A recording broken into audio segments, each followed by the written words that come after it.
अभी आपने देखा होगा, परसों और नरसों 3 दिन हमने यहां पे 19, 20, 21 में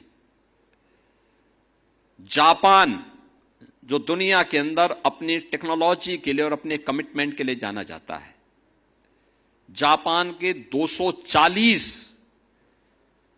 एक बड़े प्रतिनिधिमंडल में, जिसमें वहां के बड़े नेता थे, नौकरशाह थे, उद्यमी थे, वे लोग यूपी का दौरा किए। यूपी के साथ पहली बार इतना बड़ा दल भारत की यात्रा पे आया था, पहली बार आया।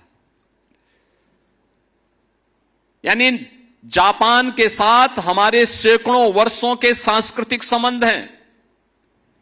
जापान के साथ भारत के राजनीतिक संबंधों के 75 वर्ष पूरे हो रहे हैं, लेकिन पहली बार जापान का इतना बड़ा दल भारत के अंदर आया था और भारत में भी उन्होंने किसी राज्य को चुना, यूपी को चुना, और उन्होंने कहा कि साहब हम यूपी के यूथ को जापान में नौकरी देना चाहते हैं, यूपी के नौजवान को जापान में नौकरी देना चाहते हैं।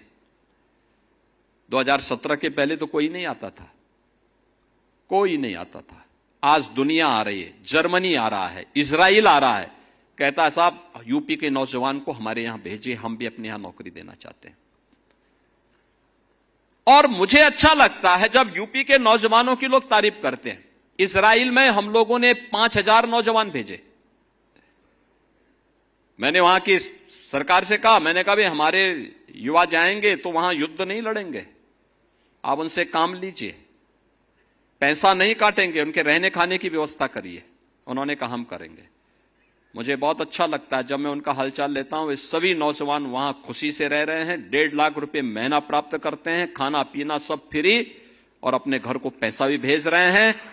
मैं उनमें से कुछ नौजवानों से पूछता हूं कि भाई वापस आने को कह रहे हैं, साहब अच्छा खासा पैसा मिल रहा है, काहे हम वापस आएंगे? अभी जब आप कहेंगे तब आ जाएंगे, लेकिन अभी हमें यहां नौकरी करने दिया जाए।